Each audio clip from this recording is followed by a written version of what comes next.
जय परशुराम।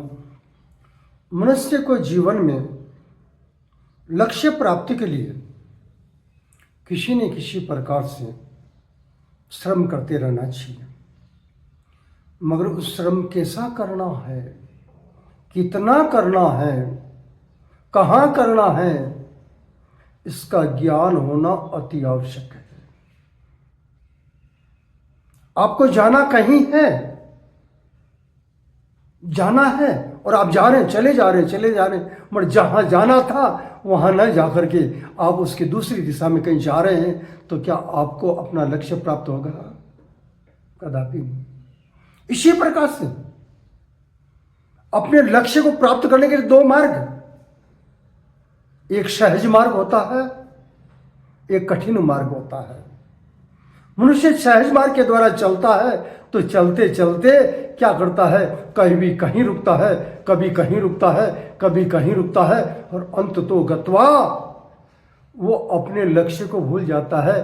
कारण क्या है? जो सहज मार्ग है उसमें उसे सुख प्राप्त होंगे, सहज मार्ग में सुख प्राप्त होंगे, और जहां सुख प्राप्त हुआ वह मनुष्य लक्ष्य को भूल जाता है।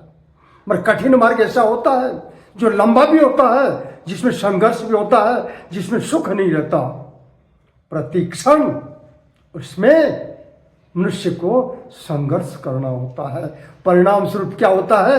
वो प्रतिक्षण प्रतिदिन एक नई प्रकार की शिक्षा प्राप्त करते हुए, ज्ञान प्राप्त करते हुए आगे बढ़ता है। परिणाम स्वरूप क्या होता है कि उससे जो अपना लक्ष्य प्राप्त होता है, वो लक्ष्य भी उसको अब छोटा लगने लग जाता है, और वो उससे आगे के लक्ष्य के लिए पहले से तैयार हो जाता है, वहां तक वो चला जाता है। इसीलिए मनुष्य को चाहिए कि अपने लक्ष्य के प्रति कठिन मार्ग का चयन करें और कठिन परिश्रम करें, तब होगा ना। हम सहज में ही लक्ष्य प्राप्त करना चाहते हैं, असंभव।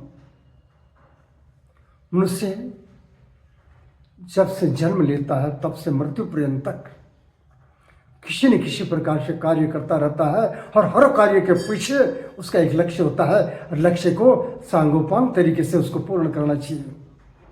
तब उसकी मंजिल, उसका जो लक्ष्य प्राप्त होता है, वो लक्ष्य चिरकाल तक आपको सुख देने वाला बनता है।